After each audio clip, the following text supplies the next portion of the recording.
The Easter Story, read by Grandma. The Easter Story, retold by Russell Punter, illustrated by John Joven. A long time ago, there lived a man named Jesus. He went across the land, telling people about God's kingdom. At the city of Jerusalem, cheering crowds lined the streets. The day after he arrived, Jesus visited the local temple. When he saw traders selling things, he was furious. "This is a place for praying," he shouted, "not making money." Jesus chased them away and spoke about God. Sick people came to hear him, and he made them well. The temple priests grew angry. "Jesus says he's the Son of God," they fumed, "and that's not allowed. Let's arrest him away from the crowds."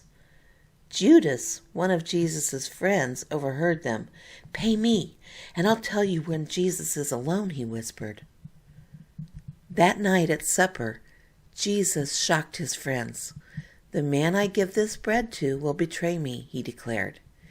Jesus handed the bread off to Judas, who ran off. Jesus murmured a prayer, then shared a meal with his friends. "When you eat bread and drink wine, please think of me," he said. After supper, they walked to a nearby garden. "Soon you'll all run off and leave me," said Jesus. His friends were heartbroken. "We'd never do that." Jesus turned to his friend Peter. "And you'll say you don't know me 3 times.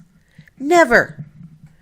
Jesus made his way to another part of the garden to pray alone.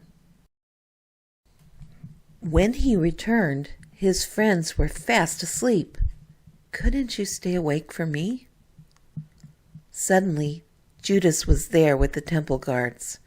Striding over, he kissed Jesus on the cheek. "This is the man you want," he told them. Jesus' friends ran off in fear. The soldiers marched Jesus to the high priest's palace. Peter joined the crowds outside. "Hey, aren't you a friend of Jesus?" No." Peter told the same lie twice more. Then, remembering what Jesus had said, he wept. The temple priests asked the Roman governor, Pontius Pilate, to kill Jesus. Pilate thought Jesus was innocent, but he didn't want to upset the priests. Roman soldiers dressed Jesus in purple robes and stuck a crown of thorns on his head. "Ha! Now you really look like a king," they jeered. They dressed Jesus in his old clothes again. Then they made him drag a huge wooden cross out of the city. Before long, Jesus was exhausted. As a crowd gathered, the soldiers hung Jesus on the cross. Jesus prayed to God, "Forgive them, Father. They don't know what they're doing." That afternoon, Jesus died. The ground shuddered and shook. "He really must have been the Son of God," cried a soldier.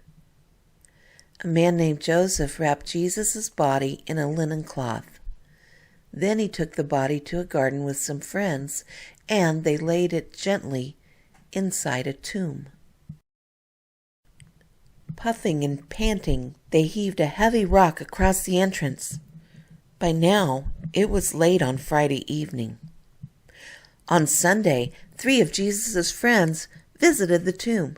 To their amazement, the huge rock had been moved. Jesus' body was gone. Just then, a man appeared dressed all in white. "Don't be afraid," he called out to them. "Jesus is alive." The women ran off to tell the others. When a woman named Mary came back alone, there stood Jesus. "Tell my friends you've seen me," he said. Jesus' friends saw him several times after that before he finally rose up to heaven. They told everyone they met the good news. Jesus would live forever. The Easter story is nearly 2,000 years old. It comes from the section of the Bible known as the New Testament.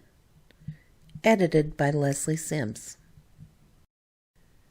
Easter is my favorite because that's the day we celebrate Jesus being resurrected. Happy Easter, everyone. Grandma loves you.